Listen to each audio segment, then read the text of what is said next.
Hello, my name is Rebecca and I am the Nutrition Manager at GLNC.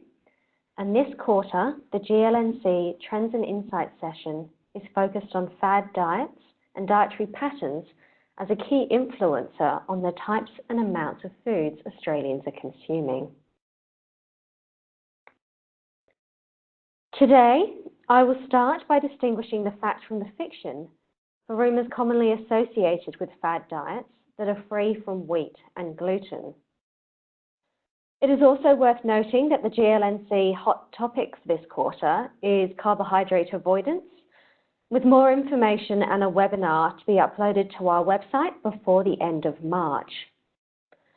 In the second half of our presentation, we will turn our attention to diets and dietary patterns, which are trending at the moment, include grains and legumes, and have actually been shown to promote health, such as the Mediterranean diet, a plant-based or vegetarian-style diet, as well as eating for a healthy gut.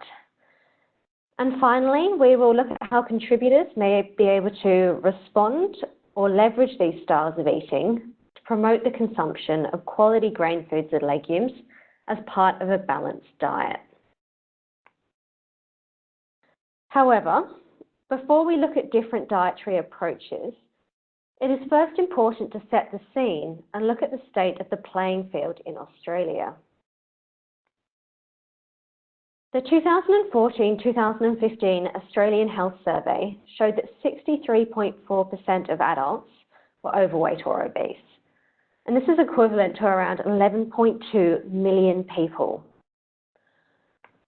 What's more, 1.2 million Australians were found to be living with diabetes, and 4.2 million had cardiovascular disease. And this is equivalent to around 1 in 5 adults, making it the most prevalent chronic disease in Australia.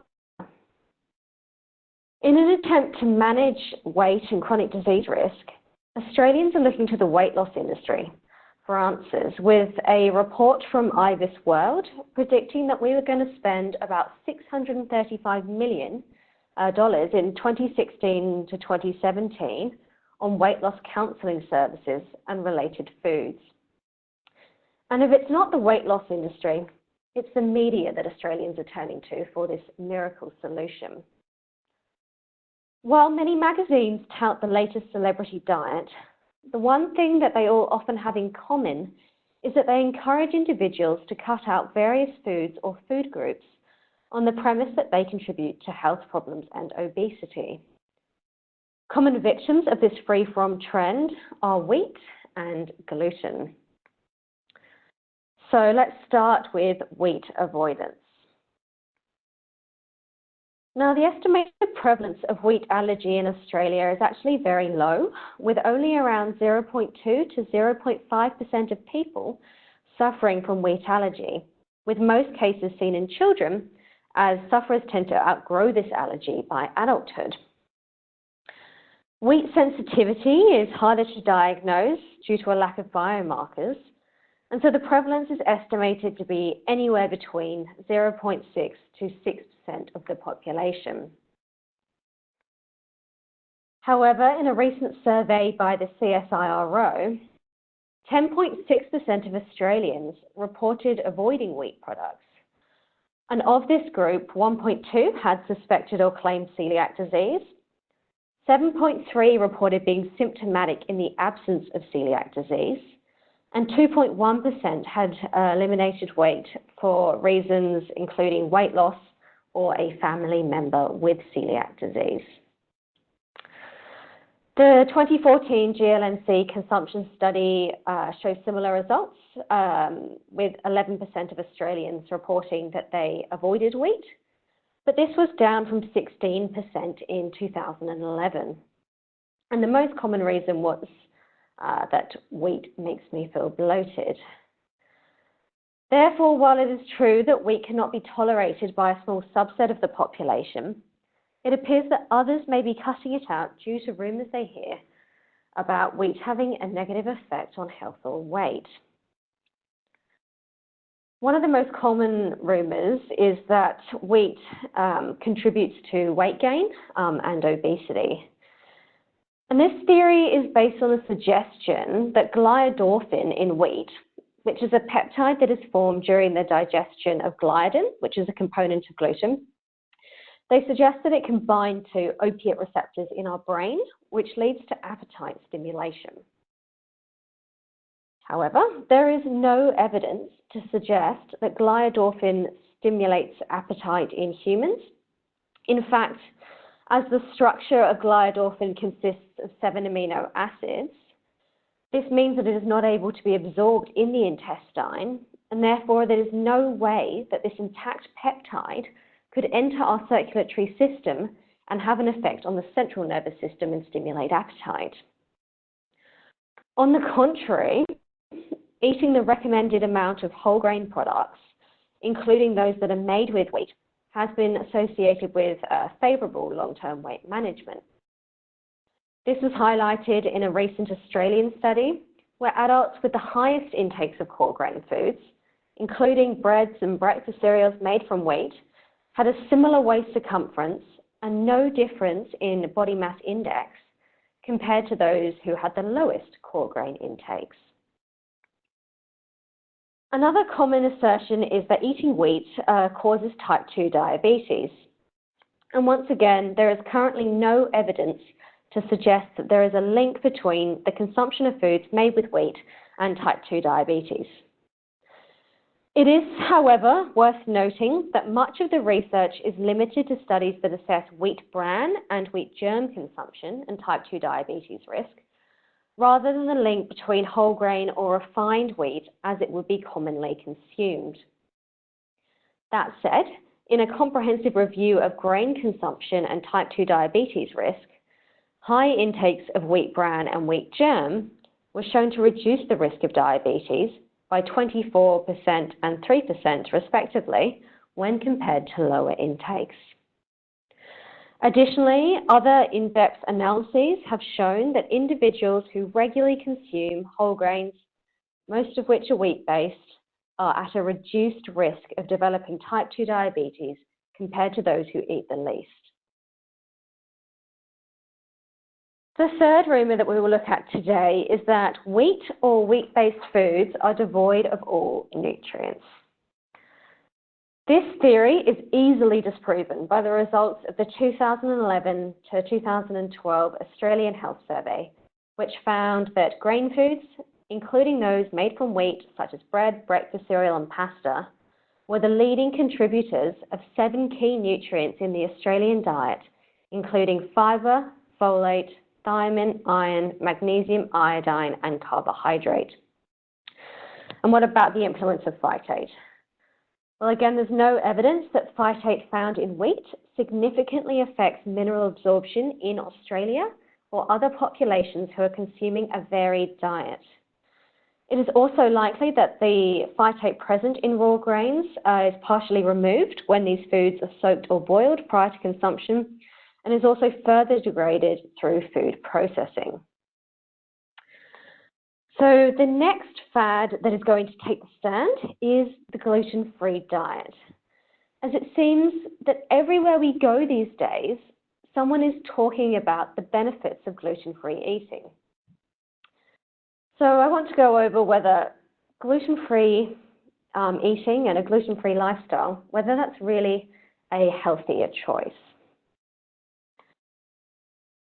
Celiac disease is a well-established medical condition that is characterized by an abnormal immune reaction to gluten, which is a protein found in wheat, rye, barley, and oats. And in celiac disease, the ingestion of gluten causes tiny finger-like projections which line our bowel, known as villi, to become inflamed and flattened, and this can lead to consequences such as nutrient malabsorption.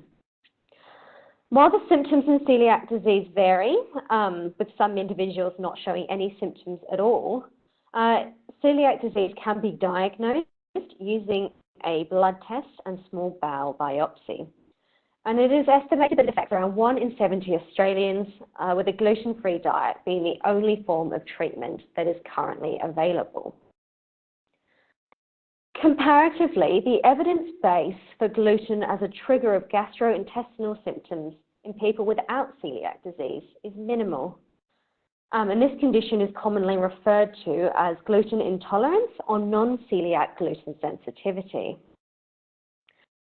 While there is evidence or some evidence to suggest that non-celiac gluten sensitivity may exist, much remains unknown about this condition, and the lack of diagnostic tool makes it difficult to pinpoint in individuals who report symptoms such as bloating, cramps, or a change in bowel movements. Furthermore, subjective symptoms such as bloating are difficult to assess in the research, and as a result, the link between gluten and the cause, as the cause of these symptoms is not well established. For the majority of patients who do have a suspected gluten intolerance, it's really important to be able to distinguish between a gluten-free diet and a low FODMAP diet. FODMAPs refer to a group of small-chain carbohydrates which are fermented in our gut and have been suggested to cause symptoms such as bloating in some individuals. Interestingly, recent research from Monash University has highlighted that there may be a trend between the FODMAP content and presence of gluten in our foods. As shown on the graph here, they found that gluten-containing foods such as bread, breakfast cereal, pasta, and couscous were higher in oligosaccharides, a type of FODMAP, compared to gluten-free varieties of these foods and naturally gluten-free foods, such as gluten-free bread, rice, and quinoa. Now, this may explain why some people report a symptomatic improvement on a gluten-free diet, which they may be wrongly attributing to the removal of gluten, when it is actually due to a reduction in FODMAP intake. However, this trend between gluten and FODMAPs cannot be applied to all grain foods, as a product's final FODMAP content is also influenced by processing. And a good example of this is that spelt pasta is high in FODMAPs, while a spelt sourdough bread is generally lower in FODMAP. It is also important to emphasize that a low FODMAP diet should only be followed for a maximum of 6 to 8 weeks, after which FODMAPs should be reintroduced at a level that is tolerated by the individual under the guidance of a dietitian. And anybody with suspected celiac disease, gluten intolerance, or an issue with FODMAPs should really be seeing their healthcare professional, such as a GP or a dietitian. Recently, we have actually seen, though, that there has been a shift away from I have an intolerance to gluten or wheat to perhaps it's healthier to avoid it, or I can get everything I need from other foods. And as a result, it appears that a gluten-free diet has started to become synonymous with a healthy diet. And this is likely to be driven by celebrity endorsement and the fact that gluten-free foods fill the health food aisle in the supermarket. With nearly 1 in 5 Australian consumers reported to be buying gluten-free foods, are they really making a healthier choice? Well, contrary to popular belief, the evidence actually shows that a gluten-free diet is likely to be nutritionally inadequate. In fact, research suggests that people who follow a gluten-free diet are more likely to not be getting enough folate, iron, zinc, or magnesium. A gluten-free diet has also been shown to be higher in calories and saturated fat, as well as glycemic index, as many of the foods are based on refined grains like white rice flour or starches such as potato starch. Additionally, the GLNC product audit found that gluten-free bread products tend to be lower in protein and whole grains than their gluten-containing counterparts. So not so healthy after all. But despite these facts, it is commonly touted that following a gluten-free diet improves health. However, longer-term restrictive diets that involve the avoidance of gluten-containing foods are likely to have health implications, given the important role of grain foods in bowel health and chronic disease risk. For example, a large Harvard study that made the papers this month showed that diets low in gluten may actually be associated with a higher risk of type 2 diabetes. This is likely to be due to the fact that individuals who follow a gluten-free diet are also restricting good quality grain foods, particularly those that are rich in cereal, fiber, and whole grains, which have been shown to lower the risk of chronic diseases such as type 2 diabetes. The study also showed that gluten intake was not associated with excess weight gain, which helps to bust the myth that a gluten-free diet promotes weight loss. Further to this point, there is also some research in celiac disease patients that shows that the average body mass index increases after beginning a gluten-free diet. And this may be due to the higher calorie or fat content of a typical gluten-free diet, as discussed previously.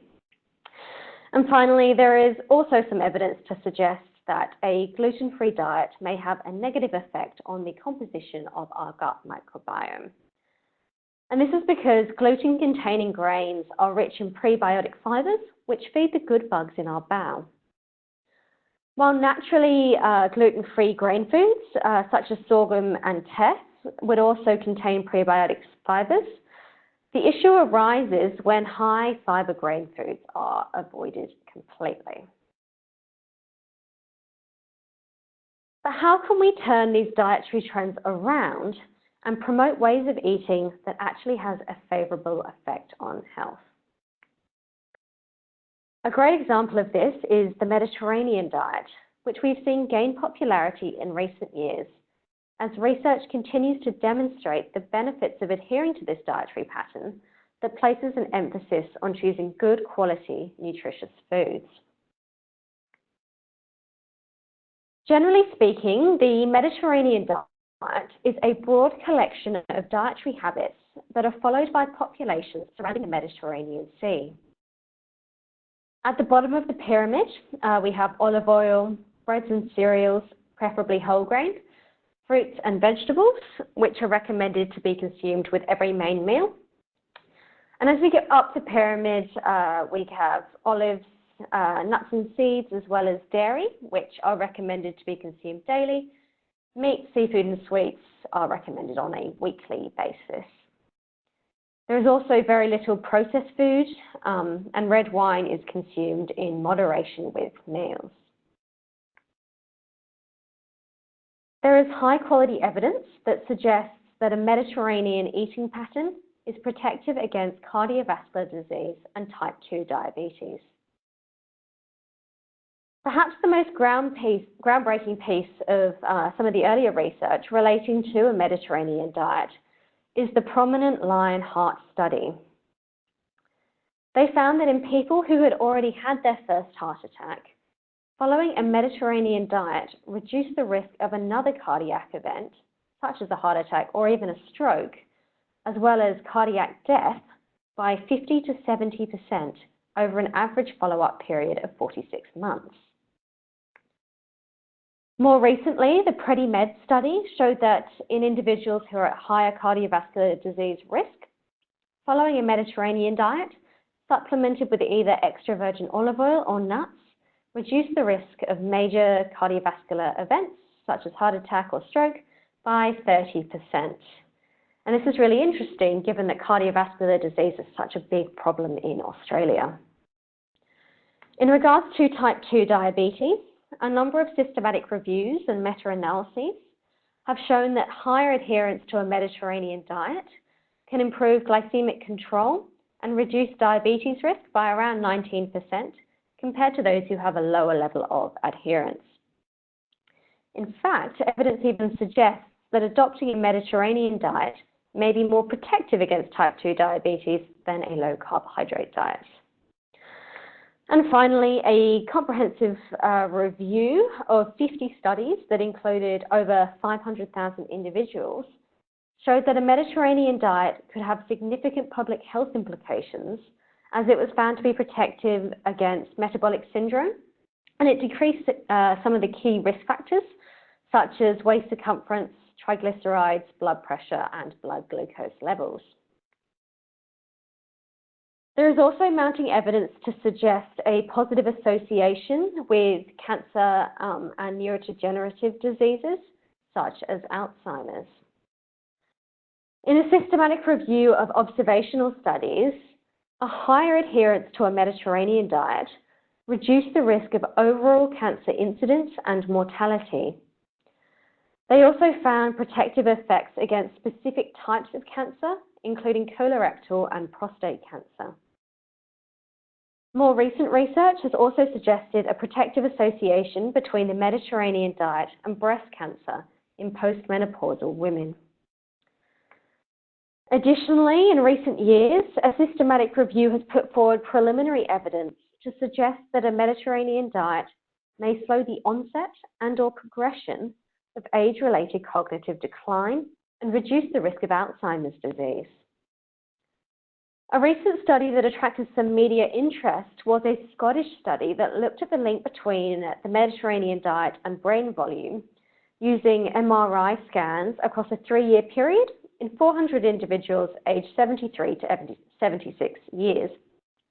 And what they found was that a lower adherence to a Mediterranean style of eating was predictive of greater brain degeneration. GLNC therefore recognises the evidence for the benefits of a Mediterranean diet in reducing the risk of chronic diseases such as cardiovascular disease and type 2 diabetes, as well as the mounting evidence to suggest a favourable effect on some types of cancer and neurodegenerative diseases such as Alzheimer's disease. The high ratio of plant to animal foods may be a contributing factor, particularly foods like olive oil, fruit, veg, whole grains and legumes, which are rich in health-promoting nutrients and phytochemicals. And then this leads us to another healthy dietary pattern which has gained traction in recent times, which is a plant-based or vegetarian style of eating. According to Roy Morgan research in 2016, between 2012 and 2016, the number of Australian adults whose diet was all or almost all vegetarian has risen from 1.7 million people to almost 2.1 million, which is equivalent to 11.2% of the total population. But not only has there been an increase in near or total vegetarianism in Australia, but almost 9.9 million, or over half of Australian adults, agree that they're eating less red meat these days. The largest percentage of people whose diet is all or almost all vegetarian is in Tasmania at 12.7%. However, compared to 2012, the greatest shift towards vegetarianism was in New South Wales, where we saw a 30% growth in those following a vegetarian diet. Many Australians may be adopting a almost or all vegetarian diet for health or weight loss reasons, and perhaps they're onto something. However, overall, Australia is still topping the list of meat-eating developed countries. In December last year, the Academy of Nutrition and Dietetics published their position on vegetarian diets, and as I'm sure you would have seen, this created some media interest. The Academy's position included that an appropriately planned vegetarian or vegan diet is nutritionally adequate and may provide health benefits in the prevention and treatment of certain chronic diseases. The evidence outlined in the position paper to support this statement included that plant-based dietary patterns are associated with a lower body mass index, with several large cohort studies showing that meat eaters had a significantly higher body mass index compared to those who avoided animal products. And that there's also some research to suggest that a vegetarian diet may be effective for weight loss.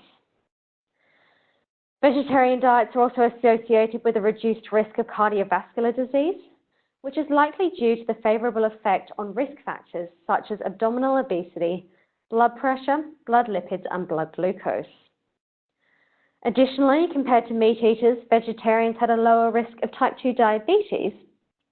And in a large European cohort study, the odds of developing diabetes was reduced by 38% for lacto-ovo-vegetarians compared to non-vegetarians. And finally, the results of a large European cohort study found that vegetarian diets were associated with overall cancer risk, particularly gastrointestinal cancers.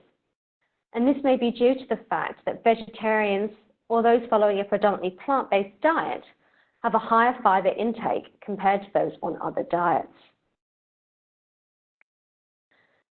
This study adds to a growing body of evidence which suggests that following a plant-based dietary pattern, such as a vegetarian diet, which is rich in fruit, vegetables, legumes, and whole grains, may lower the risk of developing chronic diseases such as cardiovascular disease, type 2 diabetes, certain types of cancer, and obesity. The beneficial effect of plant-based diets on health may be in part mediated by our gut bacteria. And this brings us to our next trend, the gut microbiome. Gut health is very on trend at the moment, and you are what you eat is ringing truer than ever before as we all strive for a healthy gut. The term gut microbiome broadly describes the trillions of microbes or microorganisms that reside in our gut, and the composition and diversity of these gut bacteria or microbiota is unique to each of us and is shaped by a number of key factors, particularly in the earlier stages of our lives. So as Australians strive for a healthy gut, what are the key factors that influence gut health? And how can we as individuals, parents, and members of the food industry tap into this? The first 1,000 days of life, from birth to the age of around 2 years, is increasingly being recognised as a critical window for the establishment of a healthy, diverse gut microbiome. This includes the method of delivery, whether a child is breast or formula fed, the types of first foods, and the level of sanitation the child is exposed to. Breastfed infants, for example, are exposed to more than 700 species of bacteria through their mother's milk, as well as a range of oligosaccharides, which is a type of dietary fiber which is thought to stimulate the growth and activity of beneficial gut bacteria. As recommended in the infant feeding guidelines, solids should generally be introduced at around 6 months of age to meet the infant's increasing nutritional and developmental needs. To positively influence gut bacteria, it is important to ensure that infants are fed a balanced diet that includes a variety of foods that contain plant-based dietary fiber, such as grains, legumes, fruit, and vegetables. These plant-based foods contain what is known as prebiotic fibers, which support the growth and activity of beneficial gut bacteria. A recent Australian study found that infants could actually access these benefits of prebiotics at a younger age than previously thought, with babies as young as 7 months showing increased microbial diversity following the consumption of resistant starch, which is a type of prebiotic fiber found in whole grain foods, underripe bananas, and potatoes. What's more, research has shown is that by the age of 2 to 3 years, a child's microbiota fully resembles that of an adult in terms of composition and diversity. This distribution is thought to remain fairly stable throughout adulthood in the absence of perturbations such as long-term dietary change or repeated antibiotic use. While GLNC does not provide specific guidelines for infants, we recommend the inclusion of some whole grain foods and legumes to promote healthy habits from a young age. However, all hope is not lost for adults, as positive changes in the growth and activity of gut microbiota have been linked to the consumption of foods which are rich in prebiotic fibers, and these include high fiber grain foods, legumes, nuts and seeds, and fruits and vegetables. Comparatively, a diet that is lower in fiber or higher in protein or fat has been suggested to have an unfavorable effect on gut bacteria. A CSIRO study found that a very low carbohydrate, high fat diet had a negative effect on the number of bifidobacteria in our gut, which is a widely researched species of our gut bacteria that is thought to be linked to good health. Additionally, while antibiotics are designed to target pathogenic organisms, related species of the gut microbiota may also be affected, which has a negative effect on the overall diversity of our gut microbiome. But before we go any further and venture down into how the gut microbiome might affect our health, which is still an emerging area of research, let's recap what we know. So from the evidence that exists, it seems fairly certain that what we eat interacts with our gut microbiota. Prebiotics from plant-based foods pass undigested through our stomachs and small intestines until they reach our gut, where they are fermented by our gut microbiota.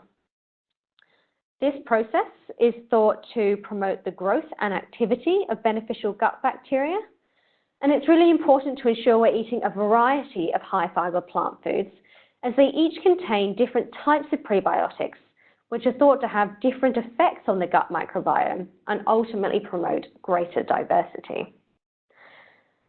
And just like we take in foods and produce waste, our microbiota do as well from the prebiotic fibers in our diets. And these byproducts are known as short-chain fatty acids, and examples include acetate and butyrate. Short-chain fatty acids are suggested to have a beneficial effect on health, and they may help to reduce the risk of disease. For example, some work has been done to suggest that there is a link between the gut microbiome and metabolic health, which may be mediated via inflammatory pathways or our immune system. However, research is still in the very early stages, and further studies are needed. Another area of the gut microbiome, which has gained considerable interest, is the link between our gut microbiota and obesity. A study in mice, which was published in the prestigious journal of Nature, has shown that the microbiome of an obese mouse has an increased capacity to extract energy or calories from our diet compared to a lean mouse, and this may then contribute further to obesity. Furthermore, if you take a germ-free mouse, or one that has no gut bacteria at all, and add in the microbiome of an obese mouse, then the germ-free mouse will gain significantly greater amounts of body fat compared to if you added the gut microbiome of a lean mouse. Last week, a study from the UK was published that was the first of its kind to examine the link between the gut microbiota and changes in weight over time in over 1,600 human female twins. At baseline, the women's body weight was recorded, and they were asked to fill in a survey about their usual diet, which makes it possible to estimate energy and nutrient intakes, and they were also asked about their physical activity levels. And fast forward 9 years, the women were called back into the research centre, where their body weight was measured again. They filled in another diet survey, and they provided a fecal sample, which is a common method for analysing the types and diversity of gut bacteria. When the scientists looked at the statistical relationship between the gut microbiome diversity and weight gain, they took into account factors that might influence this association, such as age, sex, smoking, calorie intake, physical activity level, baseline body mass index, and the use of medications such as antibiotics. So what did they find? Well, the inclusion of female twins made it possible to look at the role of genetics and how that influences outcomes such as weight gain when it is measured over time. And they found that over half, or 59% of the changes in weight observed over this 9-year period were not due to genetics. They also found that eating dietary fibre promoted greater microbial diversity in our gut, and that low microbial diversity was linked to greater weight gain over time. This suggests that the composition of the gut microbiome could contribute to weight gain over time, independent of factors such as calorie intake and physical activity. The limitations of this study did include the fact that dietary sources of fiber were not reported, and the lack of baseline microbiome data means that it's not possible to assess whether the change in microbial diversity was a cause or a consequence of weight gain. However, this is the first large study to assess the link between the gut microbiome composition with long-term weight change while taking into account factors such as calorie intake. This study also highlights the importance of consuming fiber-rich plant foods, including high-fiber grain foods and legumes, in order to promote a diverse gut microbiome, which may then in turn have a beneficial effect on risk factors of chronic disease such as weight. So the bottom line is that emerging research suggests that eating fiber-rich carbohydrate foods, including those from whole grain or high-fiber grain foods and legumes, promotes the growth and activity of healthy gut bacteria, as well as the diversity of the overall gut microbiome.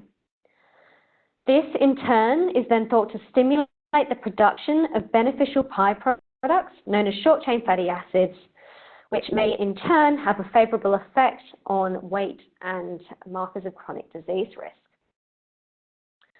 But how can contributors leverage the evidence behind these fads and dietary trends? So in regards to the free-from issues, contributors can use statements and comments from GLNC to debunk some of these common myths. They can also utilize presentations to staff to assist with their understanding of the truth behind what is being said in the media.